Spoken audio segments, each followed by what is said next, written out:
Hello மக்களே! Welcome back to our channel. நான் உங்க திருச்சி பையன். நான் உங்க மதுரை பொண்ணு. India versus Australia Perth test 3வது நாள் மேட்ச் இன்னைக்கு நடந்து முடிஞ்சிருக்கு. இன்னைக்கு இந்தியா தொட்டதெல்லாம் பொண்ணுதாங்க.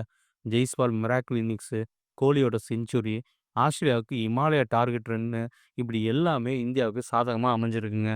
டே 3 மேட்ச் என்னாச்சு? வாங்க வீடியோக்குள்ள போலாம்.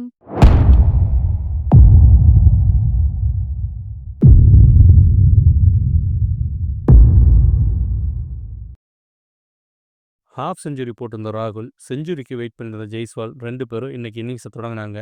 ஜெய்ஸ்வால் எப்போடா செஞ்சுரி போடுவோம் அப்படின்னு சொல்லி பேட்ட வேகமா சுத்த, நமக்கு தான் பயமா இருந்துச்சு. எட்ஜ் எதுவும் ஆகி அவுட் ஆயிருவாரோ அப்படின்னு. நல்ல வேளை தம்பி அப்பர் கட்ல ஒரு 6 அடிச்சு செஞ்சுரி போட்டாரு. அவரோட ஃபர்ஸ்ட் ஆஸ்திரேலியா டூர். அதுவும் ஃபர்ஸ்ட் மேட்ச். அவரோட செஞ்சுரிய பார்த்து எல்லாருக்கும் ஆச்சரியம். இந்தியாவுக்கான எதிர்கால நட்சத்திரம் கிடைச்சிட்டாரு அப்படின்னு வாசிம் அக்ரம் கமெண்ட்ரியில புகழ்ந்து தள்ளிட்டாரு. மறுபக்கம் ராகுல் நல்லா கண்ட்ரோலா விளையாடிட்டு இருந்தாருங்க. ஆனா எதிர்பாராத விதமா 77 ரன்ல இருந்தப்ப, ஃபுல் டைட்டா வந்த பால டிஃபென்ஸ் ஆட ட்ரை பண்ணப்ப எட்ஜ் ஆகி கேட்ச் ஆயிட்டாரு. அவர் செஞ்சுரி அடிப்பார்னு எதிர்பார்த்த ஆடியன்ஸுக்குலாம் கொஞ்சம் ஏமாற்றம் தான். பட் செஞ்சுரி அடிக்கலனாலும் அவர் விளையாண்ட இன்னிங்ஸு காலத்துக்கும் சும்மா நின்னு பேசுங்க. ராகுல் அண்ட் ஜெய்ஸ்வால் 2 பேரோட பார்ட்னர்ஷிப்ல 201 ரன் வந்துச்சு. ஆஸ்திரேலியால இந்திய ஓப்பனிங் பேட்ஸ்மேனோட அதிகபட்ச பார்ட்னர்ஷிப் இதுதான்.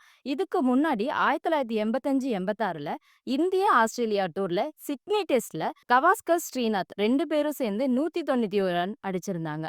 அதை இப்போ இவங்க 2 பேரும் பிரேக் பண்ணியிருக்காங்க. ராகுல் அவுட் ஆன பிறகு படிக்கல் கொஞ்ச நேரம் உருட்டிட்டு இருந்தாப்புல. ஆனா கிடைச்ச சான்ஸ ஒழுங்கா யூஸ் பண்ணல தம்பி. 25 ரன்ல ஹேசல்வுட் பால்ல எட்ஜ் ஆகி ஸ்லிப்ல கேட்ச் ஆயிட்டு போயிட்டாப்புல. அடுத்து தான் தலைவன் கிங் கோலி என்ட்ரி. கோலி ஃப்ரீயா எந்த ஒரு பிரஷரும் இல்லாம விளையாடினாரு. ஏன்னா ஆல்ரெடி இந்தியா 321 ரன் லீடிங்ல இருந்தாங்க. சோ கோலி கம்ஃபர்டபுளா விளையாடினாரு. இதுக்கு இடையில 150 அடிச்ச ஜெய்ஸ்வாலும் 161 ரன்னுல மிஷர் மார்க்ஸ் பால்ல அவுட் ஆனாரு. ஜெய்ஸ்வால் விக்கெட் எடுக்க கம்மின்ஸ் ரொம்பவே கஷ்டப்பட்டாருங்க. லபிஷன்லாம் பந்து போட்டாருன்னா பார்த்துக்கங்களேன், இந்த கொடுமைய என்ன சொல்ல. அடுத்து வந்த ரிஷப் பந்த் ஸ்டெம்பிட்டாக ஜூரல் கம்மிங்ஸ் பால்ல எல்பிடபிள்யூ ஆக சடன்லி இந்தியாவுக்கு 3 விக்கெட் காலி. அப்புறம் நம்ம தமிழ் பையன் வாஷிங்டன் சுந்தர் தான் விராட் கோலிக்கு கம்பெனி கொடுத்தாரு. 21 ரன் அடிச்சு வாஷிங்டன் சுந்தரும் லயன் பால்ல போல்டாக நிதிஷ் ரெட்டி உள்ள வந்தாரு. ஆக்சுவலி இந்தியா பிளான் என்னன்னா, சீக்கிரம் பெரிய ஸ்கோர் அடிச்சுட்டு, இன்னைக்கு ஈவினிங்லயே ஆஸ்திரேலியாவ பேட் பண்ண வச்சு, முடிஞ்ச வரை அவங்க விக்கெட் எடுக்கணும். அதுதான் பிளானு. பிளானுக்கு ஏத்தது போல நிதிஷ் அடி வெளுத்தாருன்னா பார்த்துக்கங்களேன். ஒரே ஓவர்ல ஹாட்ரிக் 4லாம் அடிச்சாரு. கோலியும் இப்ப ஆக்ஷன் மோடுக்கு மாறிட்டாங்கங்க. லயன் பால்ல இறங்கி ஒரு 6 விட்டாரு பாருங்க. இன்னொரு ஆச்சரியமான விஷயம் என்னன்னா, கோலி நார்மலா ஸ்வீப் ஷாட்டே அடிக்க மாட்டாப்புல. ரிவர்ஸ் ஸ்வீப் ஷாட்லாம் அடிச்சாருன்னா பார்த்துக்கங்களேன், அந்த அளவுக்கு அக்ரெசிவா ஆடுனாரு. ஃபைனலி தலைவன் தன்னோட 30வது டெஸ்ட் செஞ்சுரி ஓவரால் 81வது செஞ்சுரி அடிக்க இந்தியா ஆஸ்திரேலியாவுக்கு 534 ரன் டார்கெட் செட் பண்ணிட்டு டிக்ளேர் பண்ணாங்க. இந்தியா பிளான் பண்ண மாதிரியே ஆஸ்திரேலியா பேட்டிங் பண்ண ஃபர்ஸ்ட் ஓவர்லயே மெக்ஸ்வினி பும்ரா பால்ல எல்பிடபிள்யூ ஆனாரு.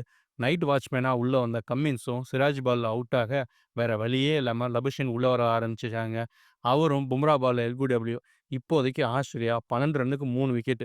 இன்னும் 522 ரன் அடிக்கணும் இந்த மேட்ச் அவங்க வின் பண்றதுக்கு. 2 நாள் டைம் இருக்கு. பட் கொஞ்சம் கஷ்டம் தான். ஏன்னா இவ்வளோ பெரிய டார்கெட் அடிக்கிறவங்க. ஏன்னா பிச்சும் நாளுக்கு நாள் மாறிக்கிட்டே வந்துட்டு இருக்கு. பட் நாம வின் பண்ணணும்னா இன்னும் 7 விக்கெட் தேவை. பொறுத்திருந்து பார்ப்போம். நாளைக்கு என்ன நடக்குதுன்னு. இந்தியா சீக்கிரமாவே இந்த 7 விக்கெட்ட எடுத்து மேட்ச வின் பண்றாங்களா இல்லையான்ட்டு. இந்த வீடியோ உங்களுக்கு பிடிச்சிருந்தா லைக் பண்ணுங்க, கமெண்ட் பண்ணுங்க, ஷேர் பண்ணுங்க. இது போல கிரிக்கெட் ரிவ்யூஸ்க்கு எங்களுடைய சேனல மறக்காம சப்ஸ்கிரைப் பண்ணுங்க. பக்கத்துல இருக்க பெல் ஐகான கிளிக் பண்ணுங்க. அப்பதான் நாங்க போடுற ஒவ்வொரு வீடியோவும் உங்களுக்கு உடனுக்குடன் நோட்டிஃபிகேஷன்ல வரும். நன்றி, வணக்கம்.